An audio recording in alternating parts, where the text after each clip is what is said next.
Siap. Terima kasih. Ya. Sebentar.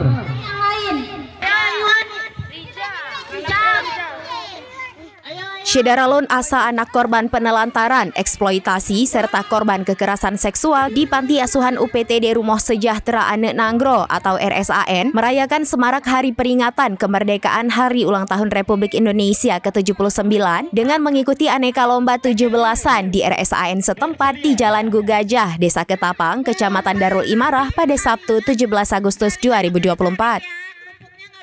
Para anak-anak tersebut tampak semangat merayakan hari ulang tahun kemerdekaan Republik Indonesia dengan aneka lomba.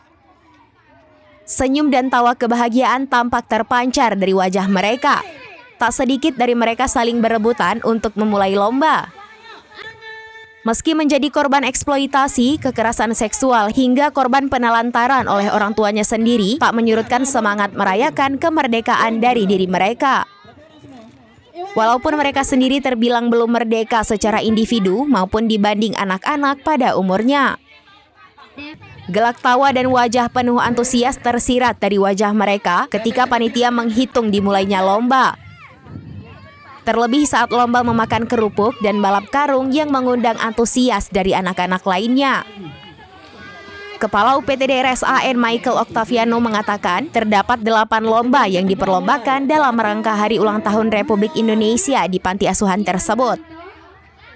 Aneka lomba itu diantaranya lomba makan kerupuk, balap karung, cantol ceting, dan ranking.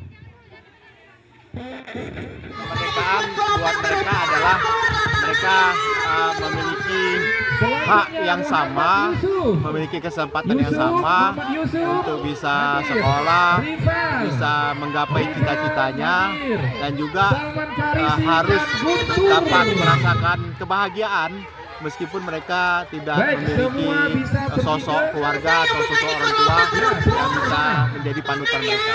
Dengan adanya Panti RSAN, mimpi-mimpi mereka, keceriaan-keceriaan mereka akan kita kembalikan dan akan kita wujudkan. Semoga mereka menjadi seorang pemimpin Aceh dan Indonesia di masa akan datang. Untuk yang berkelompok diantaranya ada estafet air 4 orang, botol paku 4 orang, tarik tambang 5 orang, dan estafet cup 4 orang. Dari Banda Aceh, Indra Wijaya, serambinews.com. Download Tribun X sekarang, menghadirkan lokal menjadi Indonesia.